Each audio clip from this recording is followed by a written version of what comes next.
Bia kamal ka Nuer online TV normal ka we kan ideal konti la rois ne lian ka Nuer online TV ka jan gwa sama dera ner malalo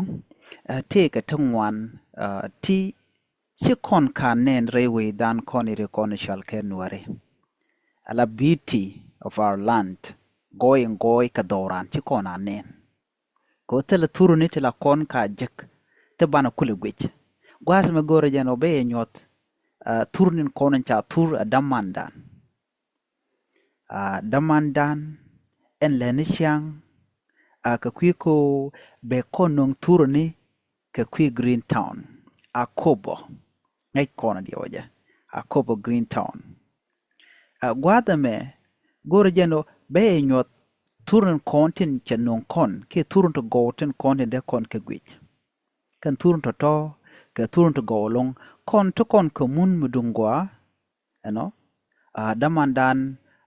ni ruot bayoch gatluak dinay jen choko nung turun ni titi te bukon ke gwite kwasame kan turun titi te bianene ke turun to golong tinyot ta dan ente ka doran kon nueeri doran ti ka tung wande latin chana turun titi chana ka gwite kenyam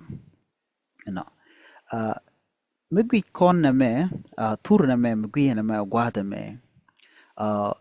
diena nen en yir di de me ke leo muene la na mo ke leo karwade e dung nueri a yir mi de te golong de ka latin a chanchi yir karwade ko gwasa me gwada na ci pinche ko tam diena nen te ke piun tam ko te nyoch teten ngutam me tam nyoch miche togan tama de kon ta dana chukut keje de kon len cause jan ka rul kan tot we ka jomana la te ka putung wan la gu dong che de code ban miche we ka me mat ke jana ka jom we ka me bi pin ba code re rol nuere bi anen on gwaza me ke lu code gwaza dana chipu chi ko pin na me adoran di ne na ka ta dan te keje deg ni yere ke ta dan chi yer a chi ka deg pin keje re dwaran nyut kono dano mundana mun mugwa mede to go de latin doran e shing mugwa mede na realeka mede na lat mede loy kon da teten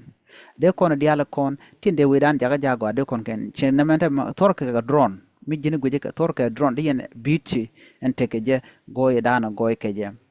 de kon shendan de kon realeka mengay kon goyde simnen kon de namani deg yer de yen ta yere me jen we kuje me be nyogo jen we kuje nana je tete ci kon kanen won ci kon kanen but go ke long den we dan den janga jeno a win magwa a dor magwa me green turniti ke turnyo ta goy kamanan ente ka doran de ne chunen gwad me ken wi yer de alati la nuer la kan tin la kan let ke dultin ke la kan pur ka kakten kala porn kakte tienchi ka kakte didalong na me kel mugorno de yena ngajen tama kwana ben gwas maka reality we dan gore jeno de jalat shi ladweli karwade gor kana jen go da te ka kakte dit man chala agriculture de kon gorno jendera te ketela ten la piet ke chet karon to ker ala sugar cane de kon piet ka kak menitin kontin tin gur mun ke belen shiu main taban duk kan to kan dalde lat rol nueri ko ngai kon landa ne len magwa dungno rek dano kwi kon no mundan e fertile ki mun me de kwaktung wanda ka kamrar mwana charan ken ngedan wana jela de we dana la rol nat bia goy andana de goy ke je bia janga chiga menen yene ka ture na me agenda na gurno de nywa yakel ka ta dan en cha turun kontiti cha ga nun ka je bu kon goy mondan bana janga chimenen yene mo gwada mom gur jano mi jiram jidit ka channel me der subscribe ko ba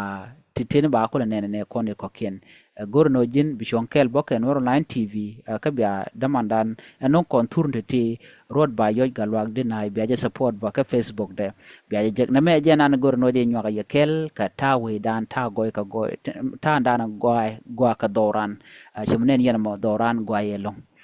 ne biata kamal ban nyoje kum radian chuje paro jeno jin be nyoga nasin ko ken ka chuje paro jeno jin be subscribe Nuer online TV channel biata kamal bye bye